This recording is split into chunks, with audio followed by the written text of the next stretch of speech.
Bueno, buenas tardes para los que se siguen conectando y para los que ya están conectados. La clase pasada empezamos a ver la unidad 4, que dijimos que estaba dividida en 3 partes. Primero lo que vimos fue una parte generalizada de qué tipos de uniones son las que se usan en estructuras metálicas y más o menos algunas características o algunas generalidades de cada una de ellas. Habíamos dicho que las uniones podían ser abulonadas o soldadas en su mayor parte, ¿sí? Ya habíamos dicho que los remaches ya no se usaban. Bueno, en esta clase ahora vamos a ver ya, esta es la primera clase propiamente dicha de diseño. Vamos a ver entonces cómo hacemos para diseñar las uniones abulonadas. En primer lugar, antes de entrar en la parte de diseño, vamos a hacer un pequeño repaso de conceptos generales que ustedes ya habían visto y algo estuvimos hablando también muy cortito la clase pasada, pero acá yo se los he puesto de forma esquemática, ¿sí? Bien, nosotros vamos a trabajar en estructuras metálicas, entonces, por proyecto, por estados límites. ¿Qué son los estados límites? Los estados límites son el límite en el cual la estructura tiene utilidad, ¿sí? Pasados esos límites, ya la estructura deja de ser útil. Y habíamos definido dos tipos de estados límites. Teníamos estados límites últimos, que lo podemos abreviar como ELU, y estados límites de servicio o ELS, ¿sí? Los estados límites últimos son los que garantizan la resistencia de la estructura y los estados límites de servicio son los que limitan las deformaciones, ¿sí? Porque es tan importante que la estructura resista las cargas a las cuales va a estar solicitada como que no se deforme para que siga cumpliendo su función de serviciabilidad, ¿sí? Porque con deformaciones excesivas ya no trabaja de la misma manera. Bien, el método que nosotros vamos a usar para diseñar nuestros elementos de estructuras metálicas es el LRFD, por sus siglas en inglés, que traducido al español es diseño por factores de carga y de resistencia. Es decir, por un lado vamos a tener los factores de carga y por otro lado vamos a tener los factores de resistencia. Entonces, veamos. Por un lado tenemos los factores de carga que van a ser mayores que 1. Esos factores de carga, esto es para el estado límite último, ¿sí? Esos factores de carga podemos aplicar a las combinaciones de carga. Entonces, con esto nosotros vamos a tener en cuenta cualquier incertidumbre en la determinación de las cargas que nosotros tenemos. Esto ya lo vieron en las primeras clases, las combinaciones de carga ya las conocen, ¿sí? Y como pueden ver, entonces todas las combinaciones de carga son mayoradas. Una vez que nosotros mayoramos nuestras combinaciones de carga, analizamos nuestra estructura y determinamos las solicitaciones a las que se va a encontrar sometida, ¿sí? Esas solicitaciones, por supuesto que pueden ser, ya las conocemos, de tracción, de compresión, de corte, torsión eventualmente, pero no necesariamente tenemos que aplicar esos factores de carga a las cargas, sino que también podemos analizar la estructura por separado, o sea, con las cargas que tenemos, y aplicar esos factores a las solicitaciones. El resultado es el mismo, ¿sí? El tema es que con estos factores de carga nosotros vamos a determinar cuál es la resistencia última, por eso RU, o requerida, de nuestra estructura. Sería la demanda, ¿sí? La demanda. ¿A qué solicitaciones está demandada nuestra estructura? Por otro lado, tenemos los factores de resistencia. Estos factores son de reducción de la resistencia, ¿sí? Los vamos a identificar con la letra Φ, que es menor que 1, y esos factores dependen de la solicitación a la que nosotros estemos analizando nuestra estructura. Por ejemplo, fíjense, para fluencia en tracción es 0,9, para rotura en tracción es 0,75, para compresión es 0,85, para flexión es 0,9. Y estos factores lo que quieren tener en cuenta, o sea, en realidad lo que tienen en cuenta es algunas diferencias en las propiedades del material, ¿sí? En las propiedades reales con las propiedades teóricas del material o algunas diferencias constructivas en cuanto a lo que uno diseña y lo que realmente se termina construyendo, o algunos defectos de fabricación de los elementos estructurales, ¿sí? Por eso son de reducción. Entonces, nosotros, cuando tengamos nuestra estructura construida con ciertas dimensiones, con cierta geometría, en este caso específico que vamos a ver uniones abulonadas, si nosotros tenemos una unión con 6 bulones de, no sé, phi del 12, por ejemplo, eso ya nos está definiendo una resistencia nominal para esa unión. Es lo que esa unión puede resistir como máximo, ya sea corte o atracción o combinación de corte y tracción. Eso ya lo vamos a ver.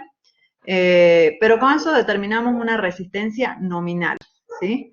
Sería el suministro, es lo que nos resiste la estructura, que multiplicada por un factor de reducción nos va a dar la resistencia de diseño, que va a ser menor que la resistencia nominal, ¿sí? Entonces ahí nos estamos cubriendo, como habíamos dicho, de algunos posibles defectos del material o de fabricación. Y finalmente, la verificación fundamental que nosotros tenemos que hacer es que la resistencia de diseño, o sea, la que nosotros estamos proveyendo con el diseño de nuestra estructura, sea mayor que la resistencia última o requerida, que es la demanda a la que está solicitada la estructura, ¿sí? ¿Hasta allí se entiende? Eso es todo un repaso simplemente. ¿O hay alguna duda?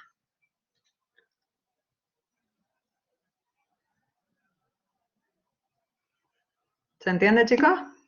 ¿Sí? Bien, perfecto.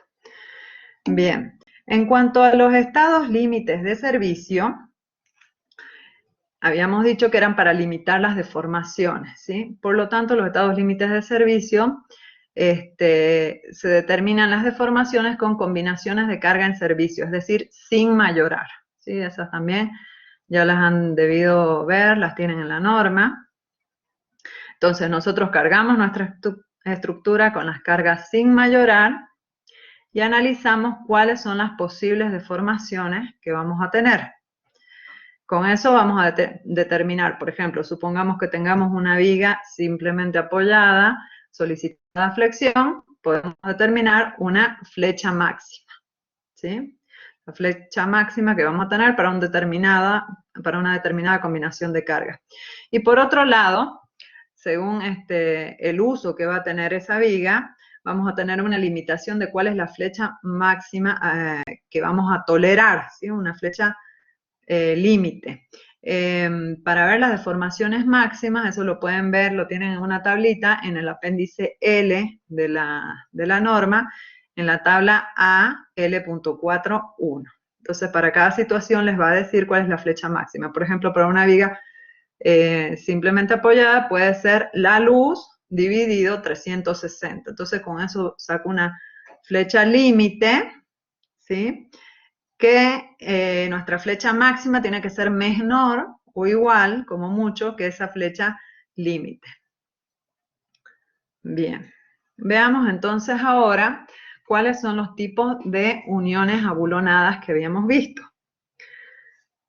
Habíamos dicho que según la forma en la que trabajan, las podíamos clasificar en dos tipos de uniones abulonadas. Una era tipo aplastamiento, que trabaja en estado límite último, y otra era tipo deslizamiento crítico.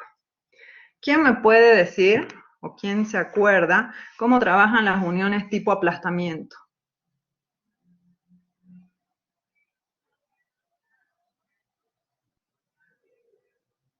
A ver, ¿quién se anima a decirme cómo trabajan las uniones tipo aplastamiento? Yo les expliqué la clase pasada, paso por paso, cómo era que se transferían las cargas a través de una unión tipo aplastamiento. Por corte de bulón y aplastamiento de la chapa. Sí, perfecto. Eran por corte del bulón y aplastamiento de la chapa. ¿Y las de tipo deslizamiento crítico?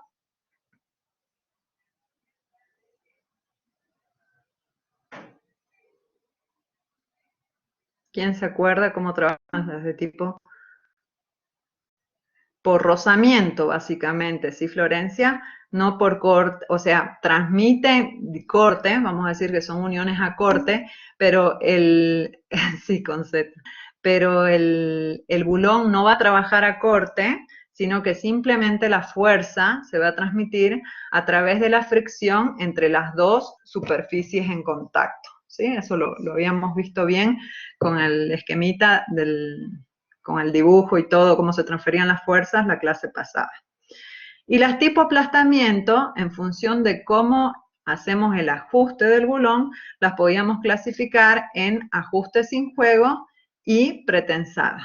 Las de deslizamiento crítico sí o sí tienen que ser pretensadas porque es la única forma de que exista una fuerza de fricción entre las dos superficies, ¿sí? Porque esa fuerza de fricción aparecía como el coeficiente de rozamiento entre las dos superficies en contacto, multiplicada por la fuerza de tracción a la que nosotros le aplicamos al bulón, o sea, la fuerza de pretensado.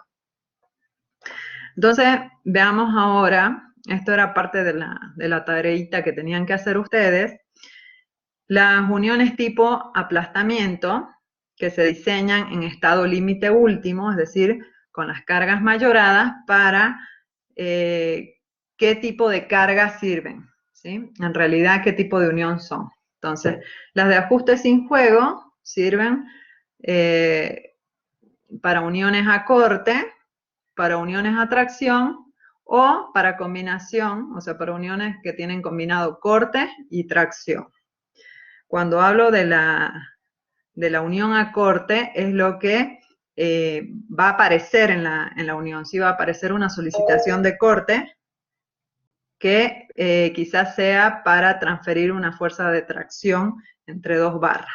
A ver, ¿alguien levantaba la mano? No sé quién era. ¿Fue por error? ¿Alguien quiere preguntar algo?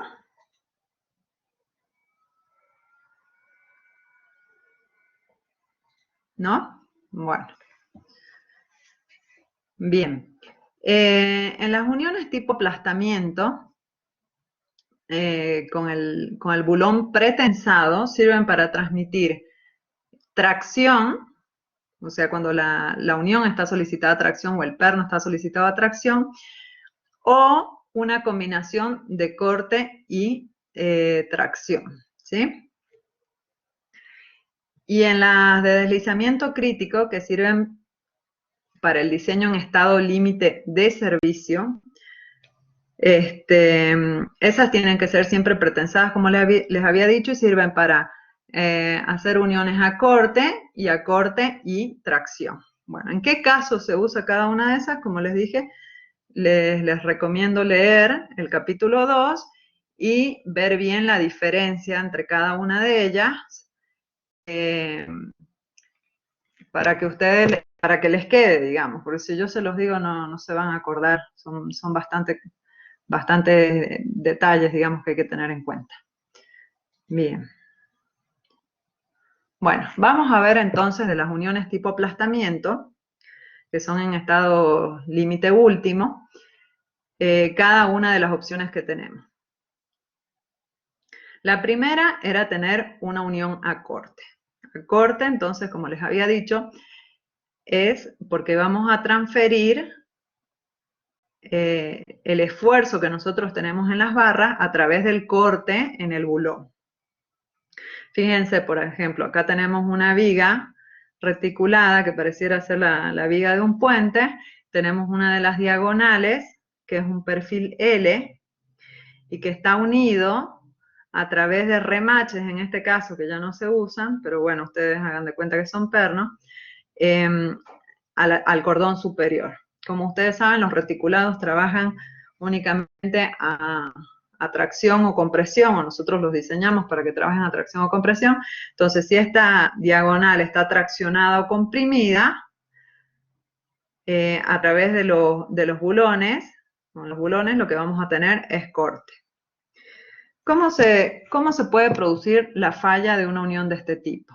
Bueno, la falla es directamente, una de las fallas, en realidad teníamos dos, ya habíamos dicho, una de las fallas es por corte del bulón, ¿sí?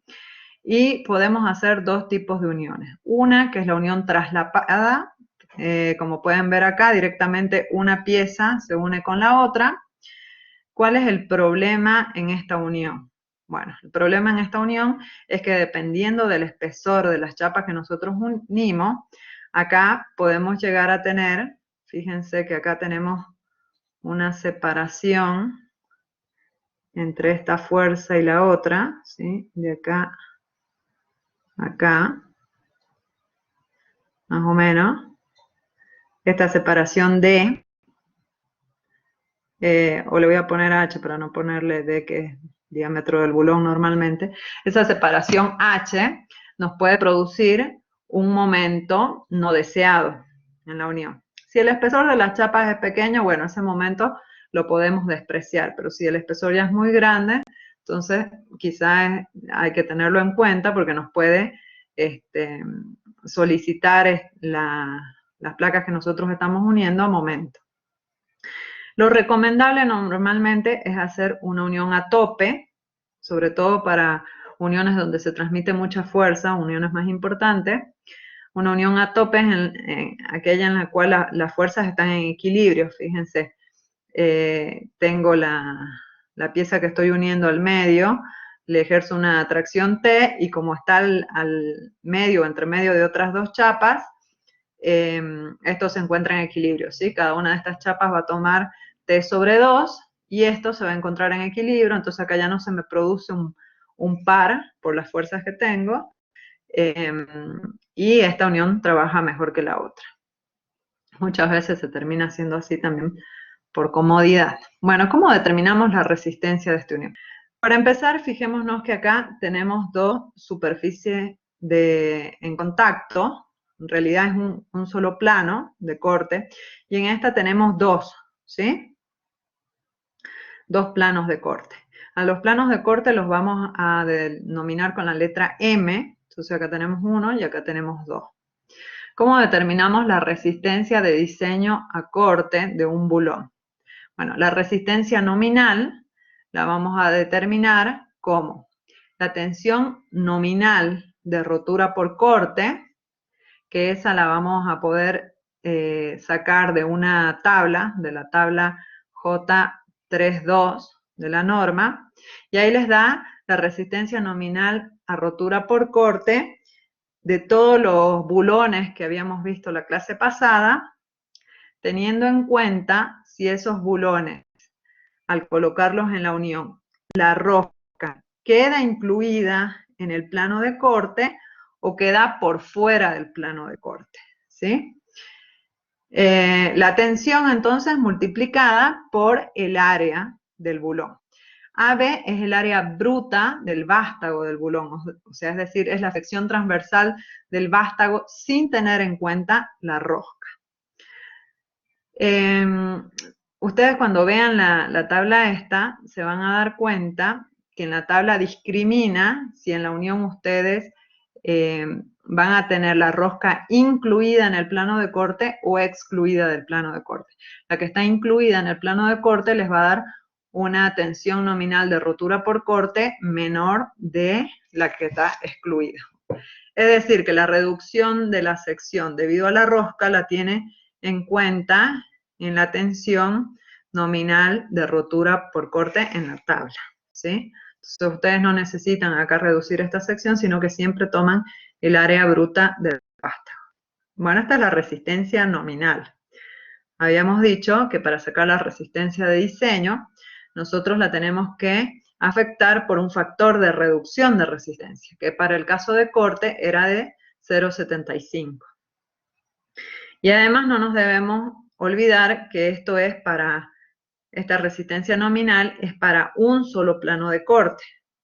Es decir, que la resistencia de diseño para un bulón la tenemos que multiplicar por la cantidad de planos de corte que vamos a tener, ¿sí? Entonces la resistencia a corte de un bulón, le he puesto 1, o sea, RD1, porque esta es por corte del bulón, ya vamos a ver que también puede ser por aplastamiento de la chapa, es igual a M, que era el número de planos de corte, por 0,75, que es el factor de reducción de resistencia, por la tensión nominal de rotura por corte, por el área bruta. Fíjense que normalmente no les pedimos que se aprendan las fórmulas de memoria, pero hay fórmulas que son obvias, ¿sí? Esta fórmula es obvia, o sea, es tensión por área directamente, que para que sea de diseño siempre hay que multiplicar por el factor de reducción, y no hay que olvidarse de tener en cuenta la cantidad de planos de corte que nosotros tenemos. Veamos un pequeño ejemplo de qué tipo de unión podríamos tener. Entonces, acá tenemos una chapa, que puede ser una chapa de nudo, que esté unida al resto de la estructura, a la cual se une un perfil L, como podemos ver acá, y que está solicitado a una tracción TU de 180 kN.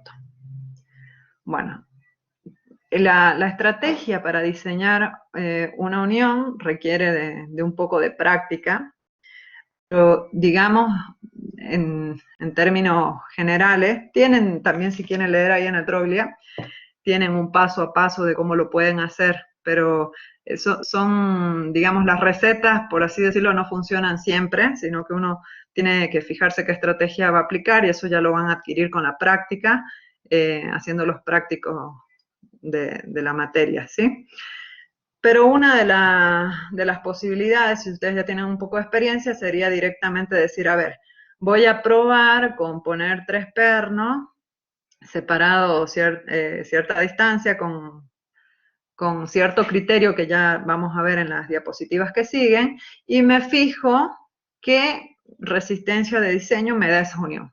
Si no me da bien, entonces, o sea, si la resistencia de diseño me da menor que la resistencia última, entonces, bueno, hago las modificaciones pertinentes, o sea, tanto si me da menor como si me da muy grande, porque si me da muy grande la resistencia de diseño, entonces estoy desperdiciando recursos, ¿sí? Entonces, en función de qué resultados obtengo, puedo hacerle una mejora a mi unión. Pero bueno, supongamos que más o menos esto nos va a funcionar bien. Ponemos 3 bulones, acá les he puesto los datos del problema, por si ustedes después lo quieren hacer en detalle. Entonces uso un diámetro de bulón de 5/8 de pulgada, que son 15,87 milímetros, y un diámetro nominal del agujero de 11,16 pulgadas. Son agujeros normales. Recuerden que los agujeros normales tienen aproximadamente 2 milímetros más que el diámetro del bulón. Entonces, fíjense que son 17,5 milímetros. En esta unión se usaron bulones A325, que eran que son bulones de alta resistencia. Y como dato de proyecto, les pongo acá que la rosca está excluida del plano de corte, ¿sí? Quiere decir que la rosca está por afuera de este plano de contacto que tenemos acá. Este es un corte de la unión. Fíjense, acá tenemos la chapa de nudo, que tiene un espesor de 6,35 milímetros. Vayan viendo cómo se hacen los detalles, ¿sí?, de una unión. Acá tenemos el perfil L. Si bien el perfil L poniendo sus características, ya se saben todos estos datos que el lado son 76,2 milímetros, que el espesor del ala son 6,35 milímetros, y esto que tienen acá es la distancia al baricentro del perfil L. Siempre vamos a tratar, en lo posible, de que el baricentro de la unión coincida con el baricentro de la pieza, que es por donde se centra la fuerza que estamos transmitiendo, ¿sí? Fíjense acá, esta coincide con el baricentro de la pieza. O sea, lo ideal hubiera sido poner estos pernos sobre esta línea que coincide con el baricentro, pero a veces no se puede eso constructivamente, ¿sí? Entonces, ¿qué pasa en este caso que no coincide con el baricentro? ¿Quién me puede decir? Era un momento. Se genera un pequeño momento. Bueno, si esa excentricidad es muy pequeña, la podemos despreciar. Pero en lo posible vamos a tratar, si se puede, de que el baricentro de la sección coincida con el baricentro de la unión. Bien, entonces, ¿cómo sacamos la resistencia a corte de un bulón? La resistencia RD1, habíamos dicho, porque es por corte del bulón, es igual a la cantidad de planos de corte. En este caso, ¿cuántos planos vamos a tener?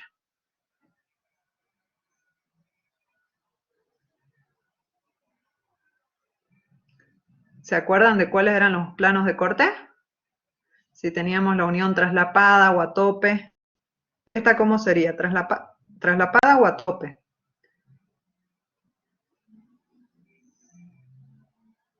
A ver, volvamos un poquito para atrás. ¿Se acuerdan de la unión traslapada?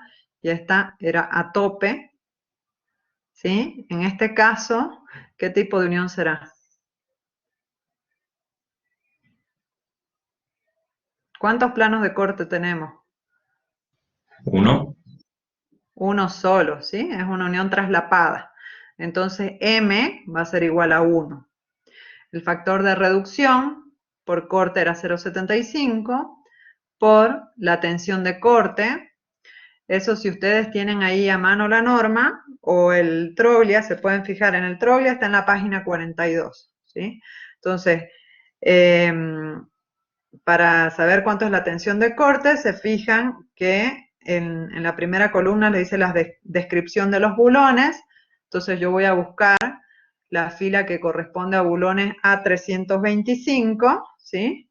Y tengo dos filas, ¿sí? Una en la cual me dice cuando la rosca no está excluida de los planos de corte, y otra en la que me dice con la rosca excluida de los planos de corte, que es la opción que yo les decía acá, ¿sí? Entonces, para ese tipo de bulones, la tensión nominal de corte es 415 megapascales. Eso lo sacan directamente de la tabla. Por el área bruta del bulón, que bueno, lo sacan ahí con el diámetro del bulón, y eso, después si ustedes quieren hacer las cuentitas, da 61,5 kilonewton. Ahora acá yo les he remarcado los errores que comúnmente se cometen cuando se empieza a diseñar uniones. Esta es la resistencia de diseño de un bulón, pero acá tenemos 3 bulones, ¿sí? Entonces la resistencia de diseño de la unión completa es igual a 3 veces la resistencia de diseño de un bulón. O sea, es igual a 184,5 kilonewton.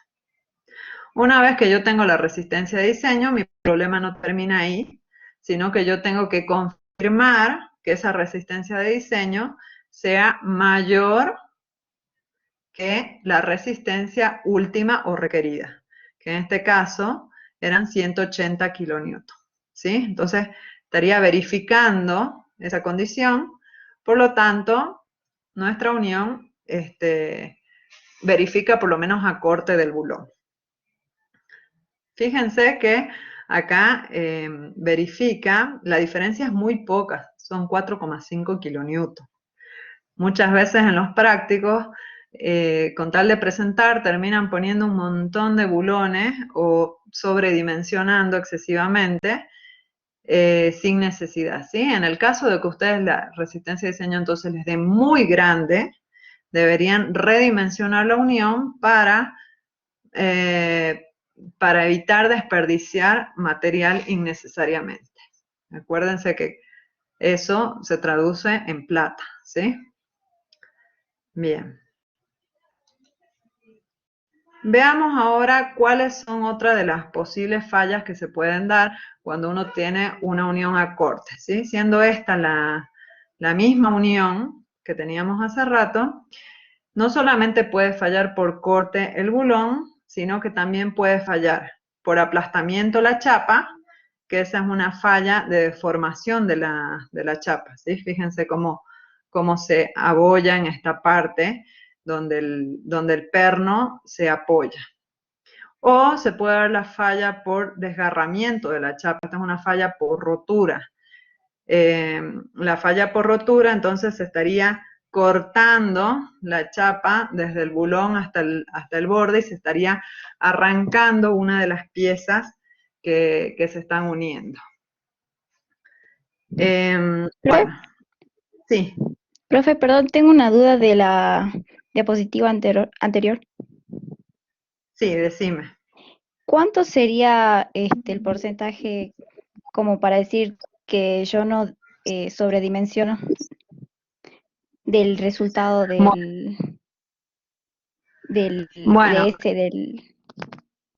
del diseño? Eso es un poco a criterio. Fíjate que para la unión a corte tenemos varios tipos de falla y probablemente no sea la de corte del bulón la que te defina, sino puede ser que te defina la de aplastamiento. O sea, vos tenés que elegir la menor de las resistencias, en definitiva, para después tomar para la comparación, ¿sí?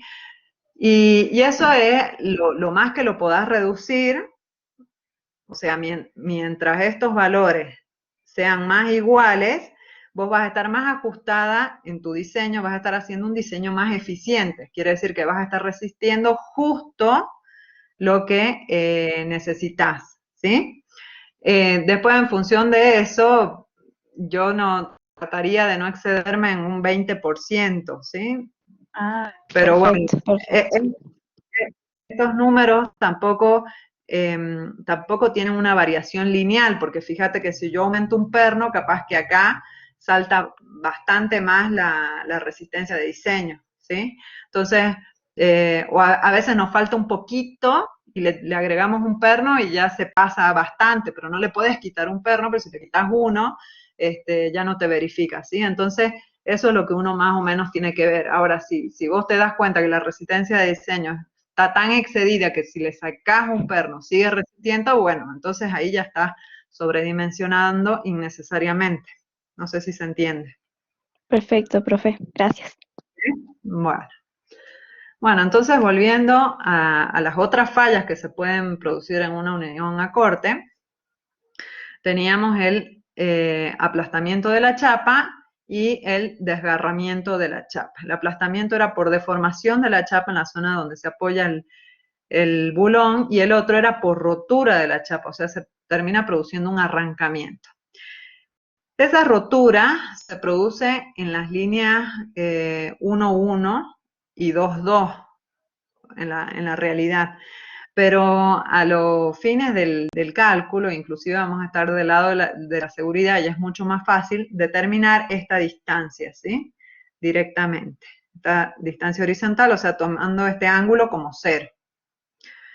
Ese desgarramiento no solamente se da entre el último perno, como podemos ver acá, y el borde de la pieza que estamos uniendo, ¿sí? Por esas líneas punteadas, sino que también se puede dar en el espacio entre dos pernos, o sea, en los pernos que estén más alejados del borde. Bien, entonces, ¿cómo determinamos la resistencia? Bueno, como puede ser cualquiera de estas dos fallas, la resistencia de diseño al aplastamiento de la chapa lo vamos a determinar como el menor valor que se da entre la falla por desgarramiento, que es esta que está en verde, ¿sí? La falla por desgarramiento, y la falla por aplastamiento, que es esta que tenemos acá. Estos valores Bueno, también para eso vamos a tener dos tipos de resistencia nominales, dependiendo si en nuestro proyecto nosotros permitimos ciertas deformaciones en la unión o si no lo hacemos. Si no permitimos las deformaciones, fíjense que esa resistencia nominal es más estricta, ¿sí? Si permitimos deformaciones, acá tengo un factor de 1,5, y si no permito la deformación es de 1,2, pero fíjense que la fórmula es la misma, ya la vamos a analizar. Y en el caso de aplastamiento, ese factor es de 2,4 y acá es de 3, o sea, me permite un poquito más, ¿sí? Y después, esto también depende del tipo de agujero que estamos usando nosotros y de la posición de los agujeros que estamos usando en función de la dirección de la carga, ¿sí? Vamos a tener entonces una resistencia nominal en el caso de agujeros normales, que son estos, de agujeros holgados, de agujeros ovalados cortos, que son estos dos, para cualquier dirección de la aplicación de la carga, y de agujeros ovalados largos para la aplicación de la carga paralela al eje más largo del agujero. Entonces, para eso vamos a usar esta fórmula. Y en el caso del agujero ovalado largo para la dirección perpendicular al eje mayor del agujero, vamos a tener esta resistencia nominal. Entonces, estas fórmulas, ¿qué son? Vamos a ver parte por parte. Estos de acá de adelante son coeficientes que se determinaron experimentalmente, ¿sí? Esta que es por desgarramiento de la chapa, entonces tiene esta longitud LC, que tenemos que determinar, que es la distancia que existe entre los agujeros. Fíjense, acá la tengo marcada, en el caso de dos agujeros consecutivos, y en el caso de, acá está la otra, en el caso del último perno que se encuentra cerca del borde del elemento cargado, LC es la distancia que tenemos del centro del agujero al borde menos el diámetro del bulón dividido 2, ¿sí? Bien, ¿por qué tomamos LC, esa distancia, una sola vez y no dos? Porque son dos planos de desgarramiento en todo caso. Bueno, ese 2 que debería ir ahí está incluido dentro de este coeficiente que está acá adelante, ¿sí? Entonces, en este LC no hace falta poner dos veces esa longitud, que es por donde se desgarra, sino que va una sola vez. T es el espesor de la chapa y FU es la tensión última del material que estamos uniendo. ¿Por qué tengo la tensión última acá y no tengo la tensión de corte? Porque en realidad este desgarramiento que estamos viendo o esta rotura se está dando por una falla de corte, ¿sí o no? ¿Se entiende eso? Por una falla de corte en el material. ¿Se entiende, chicos? ¿Puede repetirlo, profe? Sí, que al producirse el desgarramiento, fíjense, si yo estoy traccionando esta parte de la chapa, ¿qué va a pasar? El perno va a quedar en su posición, va a empujar contra este pedacito de chapa y este pedacito se va a desgarrar y se va a arrancar. Pero ¿qué es lo que se está produciendo ahí internamente? Se está produciendo una falla por corte, ¿sí? Tiende a ir hacia allá. No sé si se alcanza a ver una flechita ahí. Media chiquita. Y esta otra tiende a quedarse, ¿sí? Para el otro lado. Entonces ahí se produce corte entre esas dos superficies del material. ¿Se entiende? Sí, sí, ahora sí, gracias. Bien. Entonces, ¿por qué yo acá no estoy usando la tensión por corte? Estoy usando una tensión última por tracción. Bien, porque la tensión por corte es 0,7 de la tensión última y ese 0,7 también está incluido acá dentro de este coeficiente, ¿sí? Es simplemente para facilitar el uso de la fórmula, ¿sí? Entonces, directamente, fíjense que es la superficie que tengo acá, LC es esta longitud, esa longitud de acá hasta acá, por T que es el espesor, eso es área, por tensión, me está dando fuerza. Y por este 1,2, que les dije que tenía incluido el 2 de acá, de que son dos superficies, tiene incluido el 0,7 de la tensión de corte, que es igual a 0,7 de FU, y además otras condiciones que se determinaron mediante ensayo, ¿sí? De ahí sale ese 1,2. En el caso de la falla por aplastamiento, el aplastamiento se produce en una sección que sería en la que apoya, la voy a dibujar así, en la que se apoya el perno cuando yo estoy solicitando a la unión, ¿sí? Entonces, esa sección sobre la que se apoya es el diámetro del bulón por el espesor de la chapa, por FU, que es la tensión última, igual que en el caso anterior, el 0,7 va dentro de este valor, por este factor que se determina experimentalmente, ¿sí? Entonces, Profe, ustedes... Sí.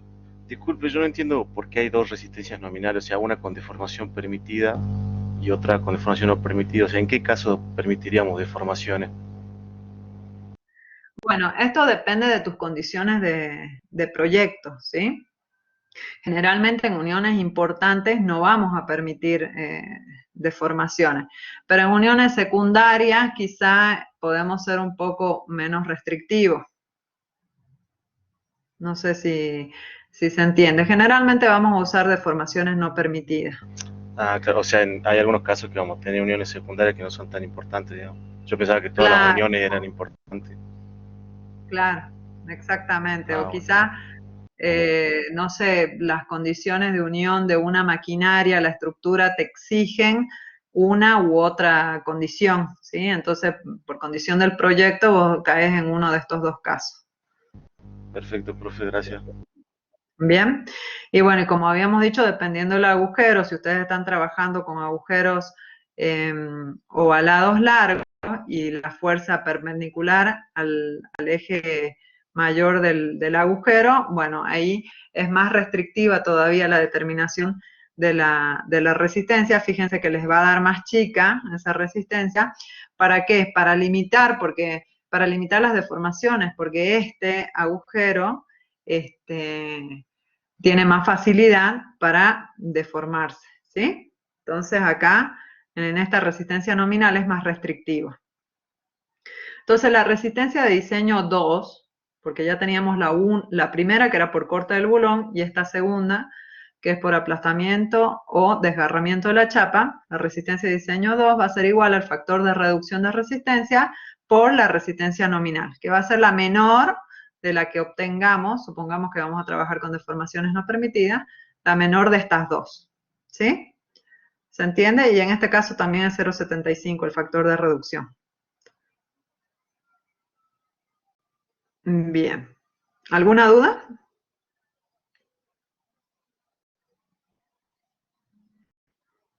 Bueno, a ver, sigamos entonces. Bueno, perfecto. Veamos un ejemplito, es el mismo ejemplo de hace rato. Fíjense que tengo el perfil L acá y por detrás tengo la chapa de nudo. Acá la dibujo en línea punteada porque pasa por detrás del perfil L. Y acá tengo los mismos pernos de hace rato. ¿Sí? El diámetro del bulón era 5/8 de pulgada y el diámetro nominal era 11,16 pulgadas. Y acá tengo dibujada en corte la chapita en coincidencia con alguno de los agujeros, donde acá tengo el diámetro del bulón, el espesor de la chapa. Y ahora tengo más información porque fíjense que tengo la separación entre bulones. la distancia del último bulón hasta el borde de la chapa, lo que voy a verificar es la chapa de nudo.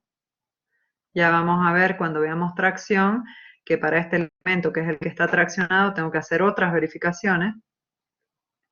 Y tengo la distancia a la cual se encuentran los pernos en dirección perpendicular. Entonces, para sacar la resistencia nominal por aplastamiento, tengo que determinar cuál es el menor de estos valores. Entonces voy a usar la opción de deformación no permitida, supongamos que las condiciones de mi proyecto así lo exigen. Entonces la resistencia de la unión, 2, va a ser igual a el factor de reducción de resistencia por la resistencia nominal, ¿sí? Por rotura, esa resistencia nominal va a ser 1,2 de LC por el espesor por FU, ¿sí? Esta que tengo acá. Y el error que en general cometen es la determinación de LC, ¿sí? Esa longitud que nosotros teníamos que tener en cuenta. Acá les he marcado en azul cuál es la distancia LC para determinar la resistencia de toda la unión, ¿sí? Entonces LC es la suma de todas estas cotas que yo tengo acá. O sea, es la suma de la resistencia que yo voy a tener entre los pernos interiores y entre el último perno y el borde de la chapa. Entonces lo puedo hacer como ustedes quieran o les resulte más fácil. Podemos hacer 2 veces 75 milímetros, o sea, esta distancia desde acá hasta acá, menos 2 veces 17,5 milímetros. 17,5 milímetros es el diámetro nominal del agujero, ¿sí? O sea, sería un agujero, que tengo acá el del medio, y acá tengo medio agujero y medio agujero, son 2 agujeros, entonces menos 2 veces 17,5 milímetros, más 35 milímetros, que está esta distancia del centro del agujero al borde de la chapa, menos, tengo que restarle esta mitad de agujero, que es 17,5 milímetros dividido 2, ¿sí? Otra forma más fácil de hacerlo es directamente sumar toda esta distancia, desde acá hasta acá, que son 2 por 75 milímetros más 35 milímetros, todo esto, menos, ¿cuántos agujeros tengo? Tengo 1, 2 y medio, ¿sí? Porque es hasta el centro del agujero. 2,5 por 17,5 milímetros. Bien, y con eso determino mi resistencia de diseño de la unión por rotura. Ahora, para determinar la resistencia de diseño de la unión por deformación, tengo que usar esta fórmula de acá, ¿sí? Me fijo, entonces, es el factor de reducción de resistencia por la resistencia nominal, que es 2,4 por D por T por FU. Y esto es de un bulón, ¿sí? Recuerden, de un bulón. Pero acá tengo 3 bulones, o sea, tengo 3 bulones que se van a apoyar sobre la chapa de nudo que estoy uniendo, ¿sí? Entonces, acá les marqué con rojo, que es el error que también siempre cometen, que acá vendría a ser por 3, porque es la resistencia de la unión. Después me fijo cuál de estas dos es la más chica. ¿Por qué elijo la más chica? O la menor de esas dos. ¿Quién me puede decir? Es algo muy obvio, pero a veces se confunden.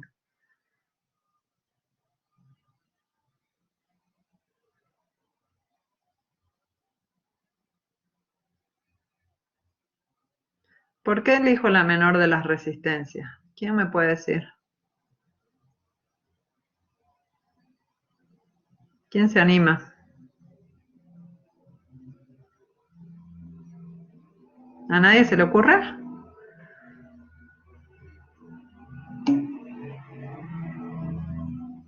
A ver, me pregunta Florencia, profe, ¿y por qué en la resistencia por rotura no multiplico por la cantidad de bulones? Porque por rotura es por rotura de estas líneas de corte, ¿se acuerdan? O sea, rotura es toda esta línea la que se va a cortar. No multiplico por la cantidad de bulones, porque lo que tengo que hacer es sumar toda la línea que se va a romper, que es lo que hice acá.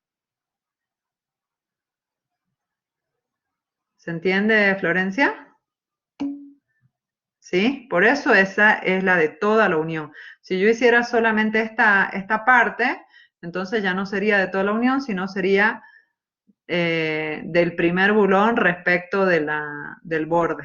¿Sí? Acá lo estoy teniendo en cuenta a través de toda esta longitud. ¿Y por qué no multiplico por 2? Eso sí se los dije. ¿Por qué no multiplico por 2, que son 2 líneas de rotura? Porque ese 2 está incluido dentro de este coeficiente. Y ahí es donde no se tienen que equivocar. ¿Sí? Bien.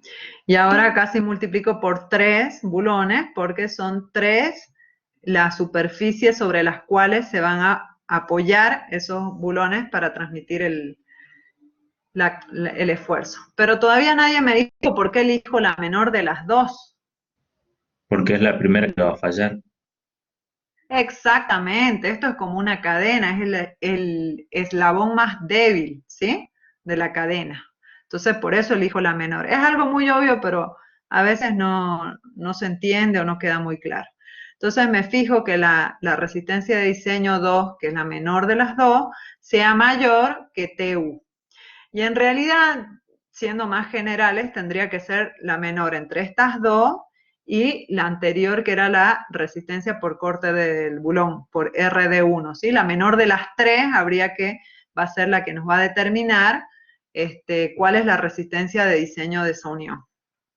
Esa la comparo con la resistencia última, y si me da mayor, entonces verifica y ya tengo mi unión diseñada a corte. ¿Se entiende o les queda alguna duda?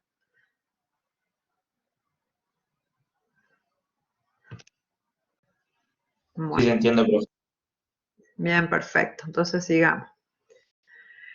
Bueno, todas esas condiciones, fíjense, que nos exigen que haya algunos requisitos de distancias mínimos y máximos al borde, tanto entre los últimos bulones y el borde del elemento que estamos uniendo, como de distancia entre los bulones, para evitar estas fallas, ¿sí? Tanto de aplastamiento como de desgarramiento. Entonces, en la norma, ustedes ya van a ver que tienen distintas tablas donde les dicen cuáles son las separaciones mínimas y máximas y las distancias al borde mínimas y máximas que tienen que adoptar, o dentro de las que se tienen que manejar para el diseño de su unión. Hagamos un poquito el análisis. Fíjense que acá tengo aparentemente una chapa que va por detrás. Esta de acá va por detrás porque fíjense acá está la línea punteada. Y esta otra va por arriba porque acá tengo la línea continua. Y está unida por 6 bulones que están equidistantes. La distancia al borde entonces se mide desde el borde de la chapa cargada hasta el centro del bulón, ¿sí? Y ese requisito, bueno, ustedes lo tienen que cumplir. Fíjense que la distancia al borde mínima la pueden encontrar en la sección J34 y la distancia al borde máxima en la sección J35 de la norma. Y después, la distancia entre los bulones intermedios es S, es la separación. Para eso también van a tener las separaciones mínimas y máximas. Una de las condiciones es que la separación mínima sea de 3 veces el diámetro del bulón, ¿sí? O sea, puede ser 3 veces o mayor, siempre y cuando no se pasen de la separación máxima que la tienen ahí en esa sección. Y acá también tenemos la distancia al borde perpendicular. Entonces, en la dirección de la carga lo que nos define es esas distancias máximas y mínimas, es evitar esas fallas por aplastamiento y por desgarramiento. Y en la dirección transversal, bueno, es el poder trabajar con una herramienta adecuada para poder ajustar el bulón sin que se interfiera con el bulón que tenemos al lado. Pero esta no es la única distribución de bulones que podemos tener, sino que podemos tener una distribución a 3 bolillos, como podemos ver acá abajo. Fíjense que acá tenemos 2 bulones, uno al medio, 2 bulones, uno al medio y 2 bulones. En ese caso vamos a llamar dB la distancia al borde.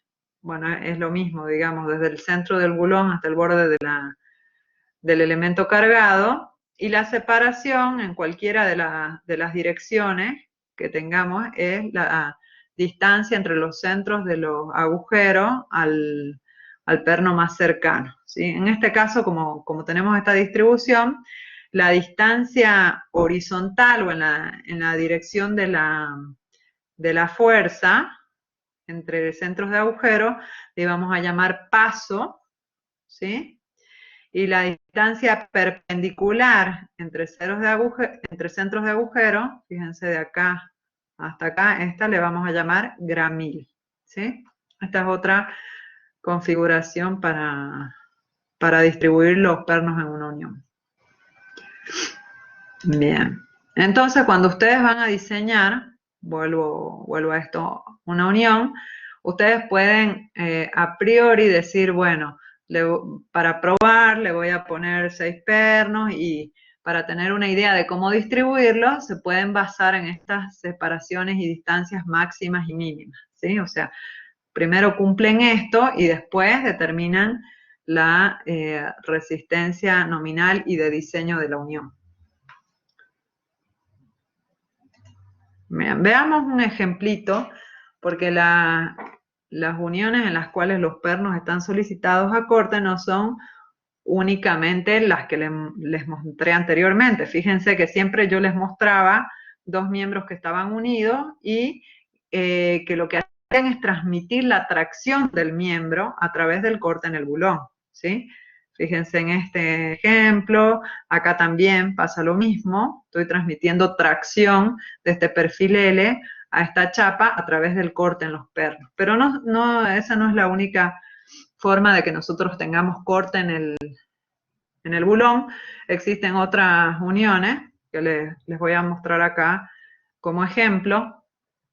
Fíjense, si por ejemplo tenemos esto puede ser una columna, que puede ser, no sé, acá fíjense que tengo una chapa, esto está visto en planta, una chapa, y acá tengo una chapa perpendicular, podría ser un perfil I, ¿sí? Cortado, ahí está cortado, en el cual en una de las alas se ha puesto una cartela, ¿sí? Esto se llama cartela, que puede servir para soportar una carga puntual, es como un pequeño voladizo. Entonces voy a tener una carga que está excéntrica respecto del eje baricéntrico de la unión, ¿sí? ¿Qué es lo que pasa? Entonces, lo primero que yo siempre voy a hacer para analizar cómo están solicitados mis bulones o mi unión es trasladar esa carga al baricentro de la unión, ¿sí? Que en este caso es esta línea punteada que tengo acá. ¿Y cómo se va a trasladar? Como una carga P y como un momento P por M, ¿sí? Acá está el momento. M, que es igual a P por la excentricidad, ¿sí? Entonces esta carga yo la muevo al baricentro y voy a tener una carga P y un momento P por E. Vamos a suponer que esta placa es lo suficientemente rígida y por lo tanto esta carga P se va a distribuir de igual forma en cada uno de los pernos, ¿sí? Eso no es siempre estrictamente real, pero en todo caso, de suponerlo así, vamos a estar del lado de la seguridad. Entonces, cada uno de los pernos, ¿qué corte va a tener dividido la carga P? Bueno, va a ser P dividido la cantidad de pernos. En este caso, P dividido 1, 2, 3, 4, 5. 5 bulones. ¿Sí? Hasta ahí no hay ninguna duda, ¿no es cierto? Y en el caso del momento, ¿cómo se va a distribuir? Bueno, fíjense que del baricentro de la unión se va a distribuir por tracción, perdón, no le vamos a llamar tracción, sino por corte en esta dirección para los pernos que están por arriba y por corte en esta dirección para los pernos que están por debajo, ¿sí? Y este momento va a ser igual a la suma de todas las fuerzas de corte que tengamos por la distancia correspondiente al baricentro de la sección. O sea, este momento va a ser igual a P debido al momento 1, dice ahí, por la excentricidad 1, más P debido al momento 2 por la excentricidad 2. P3 va a ser por la excentricidad 0, porque coincide justo con el baricentro, más P debido al momento 4, es este, por la excentricidad 4, más P debido al momento 5 por la excentricidad 5. Perdón, esta es la excentricidad 4 y esta es la excentricidad 5. ¿Sí? La sumatoria de todos esos momentos va a ser igual a este momento. ¿Sí? En definitiva, en cada uno de los pernos, yo voy a tener un corte debido a la carga P y un corte en el perno debido a la carga M. ¿Sí? Que tendré que componer esa fuerza para sacar la resultante de corte en el perno. ¿Se entiende?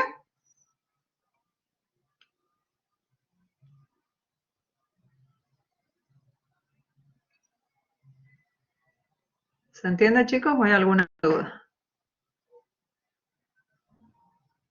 Sí, profe. ¿Sí? Bien.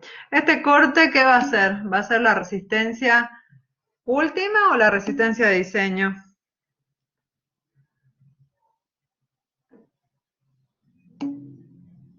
Última, perfecto, perfecto, Florencia. Esa va a ser la resistencia última. Esa es la que después yo me tengo que fijar que sea menor que mi resistencia de diseño, ¿sí?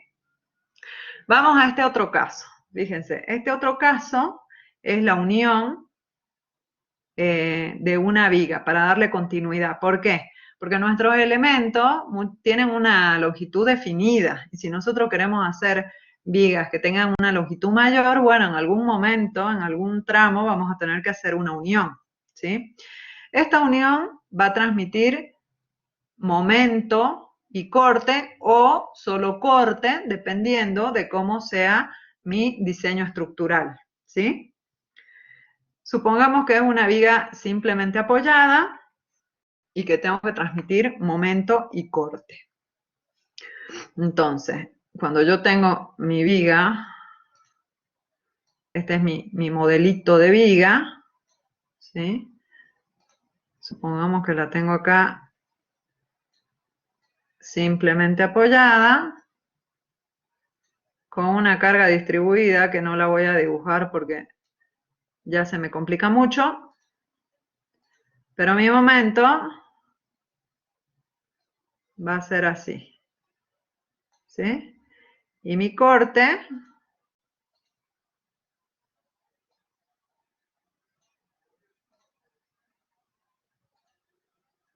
y el corte va a ser así, ¿no es cierto?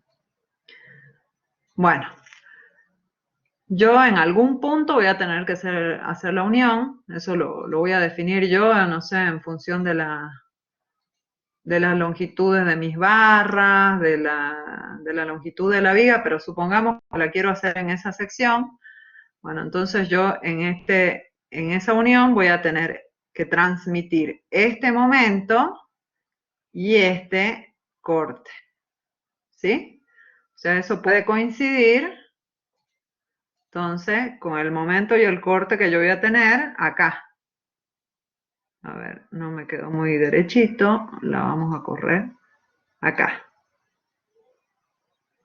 Bueno, en el medio, ¿sí? ¿Se entiende?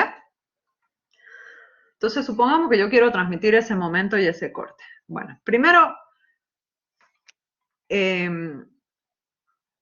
hay algo que tenemos que saber, que cuando yo tengo un perfil I, como tengo acá, fíjense, y esta unión se hace a través de platabandas, se llaman, porque yo lo que hago es agregar dos rectángulos de chapa, uno de cada lado de la unión, y las tres piezas con bulones que atraviesan de un lado al otro, ¿sí? Cuando nosotros queremos transmitir momento y corte en un perfil I, normalmente el corte se transmite a través del alma, porque es el alma el que resiste el corte en el perfil I, y el momento se transmite a través de las alas, ¿sí? De las alas. O sea que para una unión a corte y momento, yo podría decir, bueno, todo el corte lo voy a soportar con esta parte de la unión y el momento lo voy a hacer a través de una unión en las alas, ¿sí? Arriba y abajo, que acá no está. Pero podría ser que yo diga el momento lo resisto, esta sería una placa media gorda, pero bueno, supongamos que es más finita, y acá también pongo unos pernos que me unen las alas de los perfiles, ¿sí? ¿Se entiende? Entonces yo digo, bueno, todo el momento lo resisto con las alas y el corte lo resisto con el alma. Entonces directamente podría decir que en esta placa voy a transmitir corte. Pero en realidad, en este caso yo no tengo estas dos placas y sí algo de momento puede ser que se me llegue a transmitir por cómo están distribuidos los pernos, ¿sí? Entonces es por eso que en este ejemplo sí tienen el momento ahí. Bien. Entonces, en el medio, acá como les había dicho, yo voy a tener una carga P, ¿sí? Fíjense que esta parte de la chapa está cortada por la mitad y es esta mitad izquierda que tengo acá, ¿sí? Y acá en el tramo central voy a tener la carga de corte, que acá dice P, ¿sí?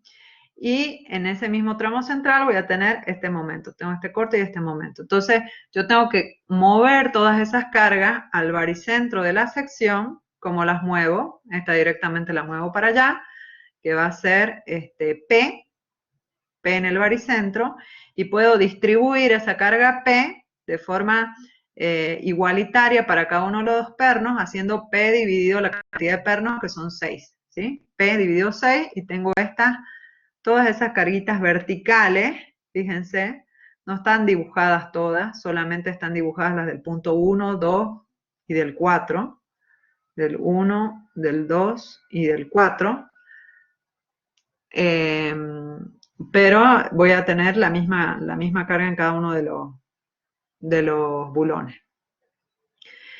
Y el momento va a ser el momento que yo tengo, si es que acá quiero transmitir este momento, voy a tener ese momento M1 más el momento que me produce de mover esta carga al baricentro, más P por E, ¿sí? Si yo con esta unión estuviera transmitiendo solamente corte por decisión de proyecto, y el otro momento lo voy a transmitir mediante esta platabanda superior e inferior, entonces este momento acá lo tendría que sacar, ¿sí? Sería 0. Bueno, en definitiva tengo un momento ahí, sí o sí me va a aparecer como mínimo P por E en el baricentro de la sección, que se va a distribuir proporcionalmente a la distancia que se encuentra cada uno de los bulones al baricentro de la sección, ¿sí? Y esa fuerza va a ser perpendicular a esa recta, ¿sí? Porque es momento. Entonces, fíjense que en definitiva en cada uno de los pernos yo voy a tener una combinación de dos cortes. Tengo el corte debido a P y el corte debido al momento que me aparece. Y la dirección en cada uno de los pernos cambia según la posición del perno. Entonces, para verificar estos pernos a corte, yo tengo que hacer nuevamente la composición. Fíjense, para el punto 1, entonces voy a tener la carga de corte debido a P y la carga de corte debido al momento. Compongo la fuerza y ahí determino mi resistencia última en el perno 1. Y así para cada uno de los pernos, ¿sí? Por supuesto, bueno, acá fíjense que lo hace por el teorema del coseno. Ustedes lo pueden hacer como sea, esto es una composición sencilla de fuerza. Por supuesto que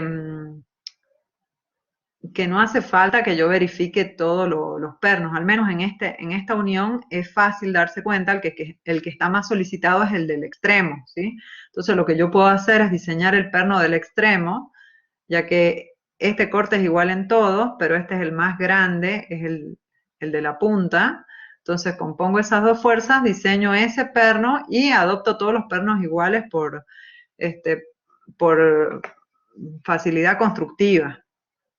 En este caso quizá ya no es tan evidente cuál es el perno más solicitado y bueno, quizá ahí sí haya que hacer el análisis, el análisis de cada uno de ellos para ver cuál es el más solicitado. Bueno, no sé si les queda alguna duda de esto.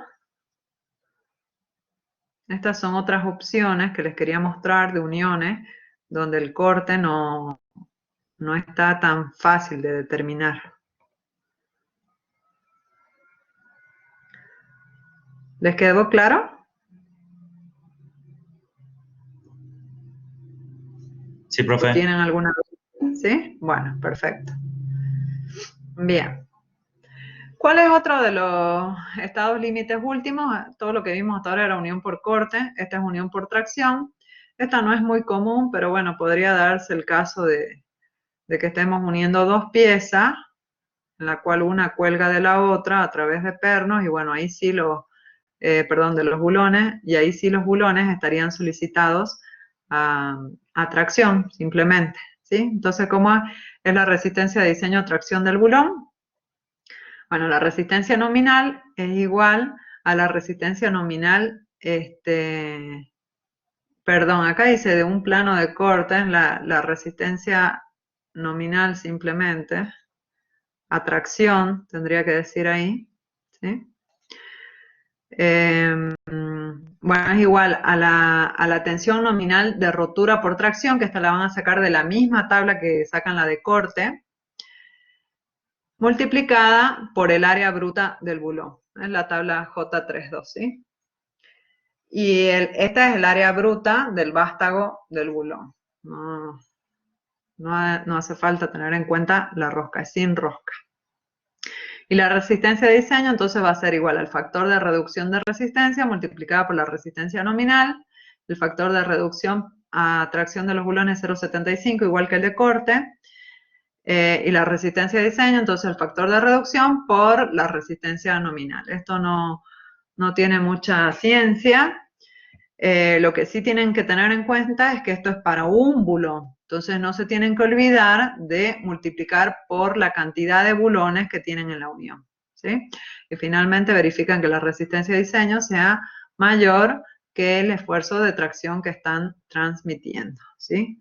Si acá estamos comparando, están multiplicando por n, que es la cantidad de bulones que tienen, entonces tienen que comparar con la resistencia última total, ¿sí? Si hacen de un bulón, comparan con un solo bulón, y si hacen de toda la unión, bueno, comparan con la tracción total que se está transmitiendo. Y finalmente, la opción que es más común que la anterior, es que ustedes tengan una unión con una combinación de tracción y corte. Eso se puede dar en una unión de este tipo, donde yo tengo una viga que está unida de forma solidaria a una columna, es decir, que tengo que transmitir corte y momento en esa unión. Fíjense, acá la tengo de costado, entonces acá tengo una de las chapas o de las partes a unir, que puede ser una de las caras de una columna, y acá tengo la chapa de unión, ¿sí? Después de acá está soldada la viga y sale de forma perpendicular. Y en este caso, como transmito corte y momento, el corte se va a transmitir directamente a cada uno de los bulones y el momento se va a transmitir por tracción y compresión de los bulones. O sea, voy a tener los bulones de arriba van a estar traccionados y los bulones van a estar comprimidos. En realidad los bulones no, lo que se va a comprimir es la placa de apoyo, ¿sí? Los de arriba sí van a estar traccionados y esa tracción va a ser igual al momento dividido el brazo de palanca que yo tengo entre los bulones de arriba y los bulones de abajo, ¿sí? Esas serían mis resistencias requeridas. Pero ¿cómo se comporta una unión de este tipo? ¿Sí? Según los ensayos, si nosotros podemos ver el gráfico de lo que se obtuvo, fíjense, si tenemos en abscisas la tensión de trabajo, es esta, de los bulones, o sea, la tensión de trabajo a corte, es decir, el corte que tenemos en el bulón dividido el área bruta del bulón. Esa es la tensión de trabajo de corte, ¿sí? El corte último o requerido, por eso la tensión de trabajo. Y en ordenadas tenemos la tensión de tracción que podemos tolerar, digamos, para ese nivel de tensión de trabajo. Entonces, ese comportamiento se describe con una curva como la que tenemos acá, esta curva negra, ¿sí? A ver, ¿cómo interpretamos este gráfico? A medida que nosotros tenemos una unión en la cual los bulones trabajan a una tensión de corte mayor, se va reduciendo mi posibilidad de la tensión nominal de tracción, ¿sí? O sea, mientras más corte tengo, menos tracción va a poder resistir mi bulón. Así se interpreta. Y la norma, para simplificarla, esa curva negra, lo que ha hecho es hacer tres rectas, perdón, como las que tengo acá de color rojo nosotros. Y eso, para definir eso, como depende de qué bulón estemos usando y de que si la rosca está incluida o excluida del plano, bueno, acá tenemos la fórmula para definir esas tres rectas. Bien, la primera comprobación que nosotros tenemos que hacer es que nuestro bulón no supere la tensión de corte de diseño, ¿sí? Entonces la tensión de corte de trabajo, que habíamos dicho que era BU dividido el área bruta, tiene que ser menor que la tensión de diseño por corte, que es igual al factor de reducción por la tensión nominal de corte. Y esta tensión nominal de corte es la misma que teníamos en la unión por corte, ¿sí? Es la misma que tenemos para este tipo de uniones. Que las sacamos de la tabla J, no me acuerdo, pero ahí la tienen en la norma. Entonces esto lo sacan directamente de tabla, multiplicado por el factor de reducción, y ahí se fijan que la tensión de trabajo de corte sea menor que la de diseño. Y esto que nos está indicando este límite, ¿sí? O sea, cuando la tensión de trabajo es igual a la de diseño, entonces estaríamos acá, en este límite, en esta recta vertical. Si la tensión de trabajo de corte es menor, bueno, habíamos dicho que la tensión de tracción nominal se va reduciendo. Y acá tienen la fórmula de esa recta. Fíjense, por ejemplo, para bulones A307, cuando la rosca está incluida en el plano de corte o está excluida en el plano de corte es lo mismo, para estos bulones es lo mismo.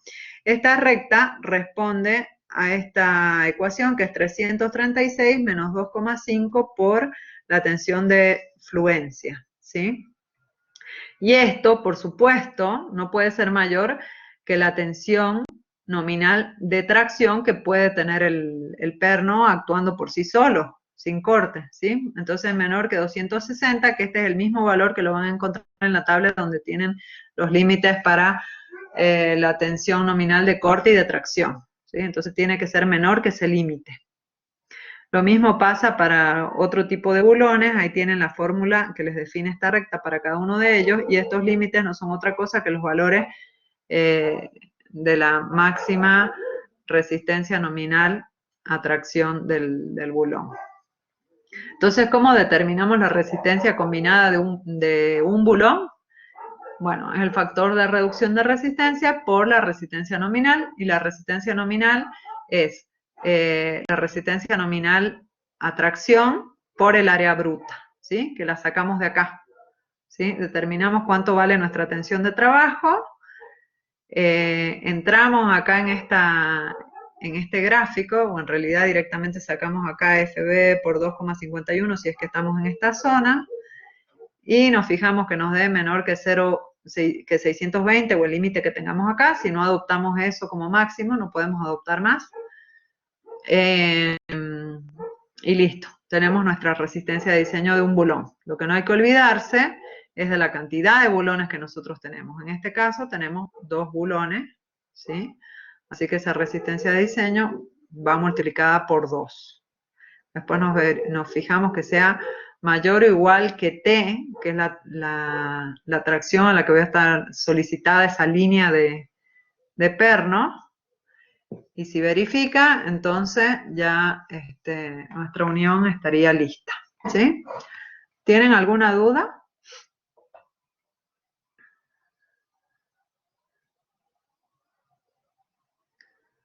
¿No hay ninguna duda con esto? Bueno, acá tenemos un ejemplo, otro ejemplo, de cómo sería una unión solicitada combinación de tracción y corte, que no sea como la anterior, ¿sí? Esta era porque tenía un momento y un corte, y esta es porque tengo un esfuerzo axial en la barra.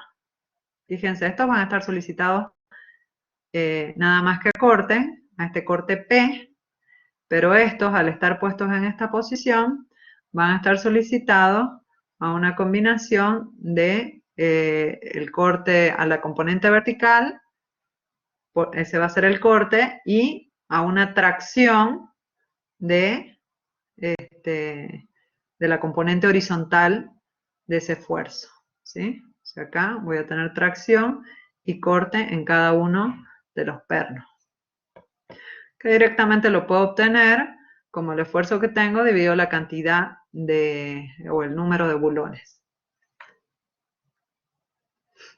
¿Se entiende o hay alguna duda?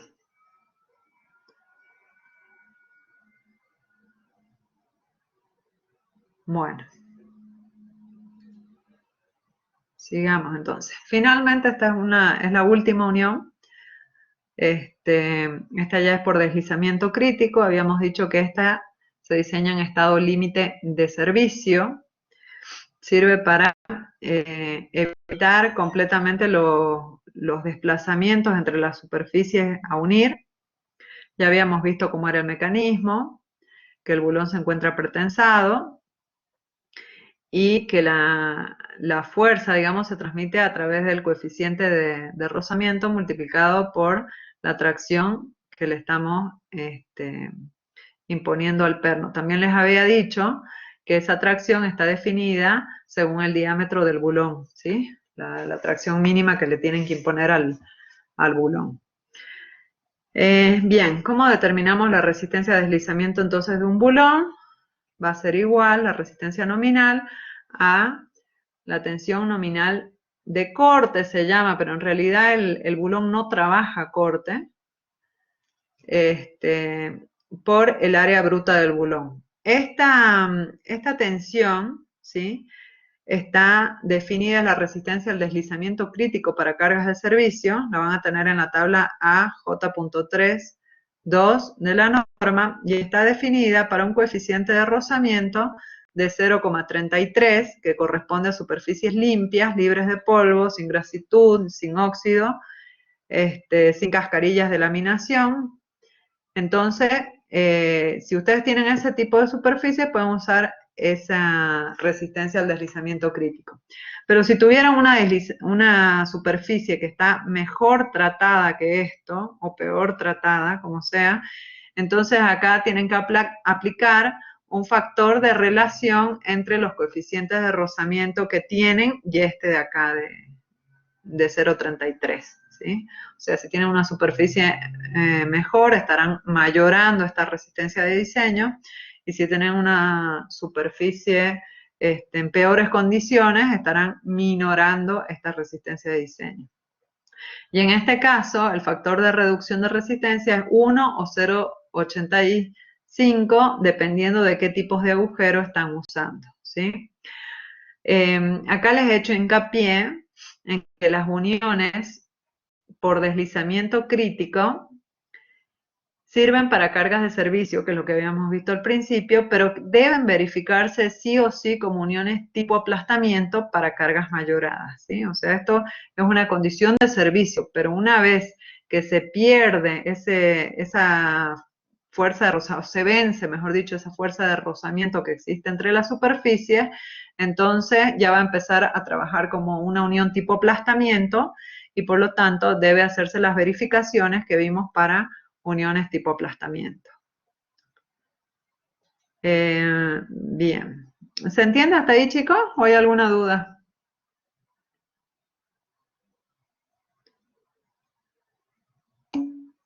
¿Sí? ¿Sí se entiende? Bueno, perfecto. Después ya van a practicar cuando hagan los ejercicios.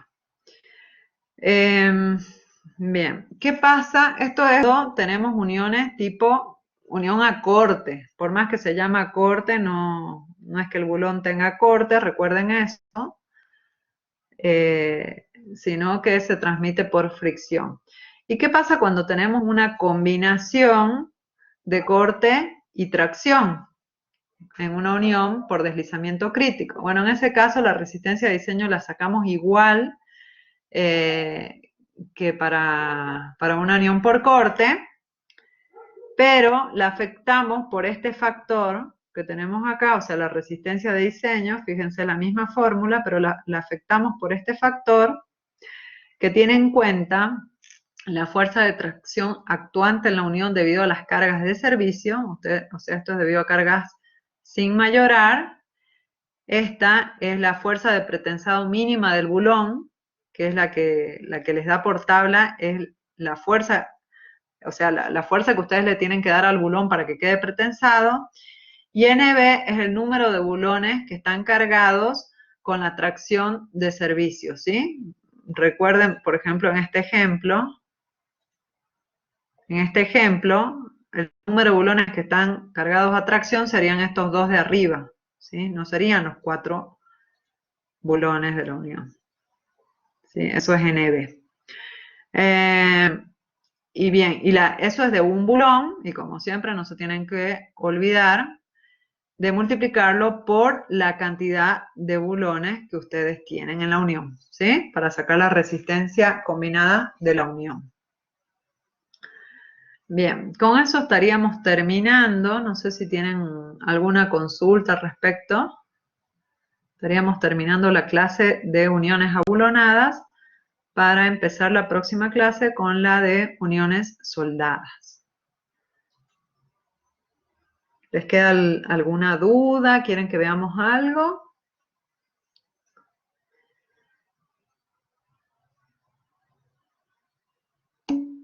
¿No? Bien, perfecto. Bueno, si no tienen ninguna duda, entonces muchas gracias por su atención.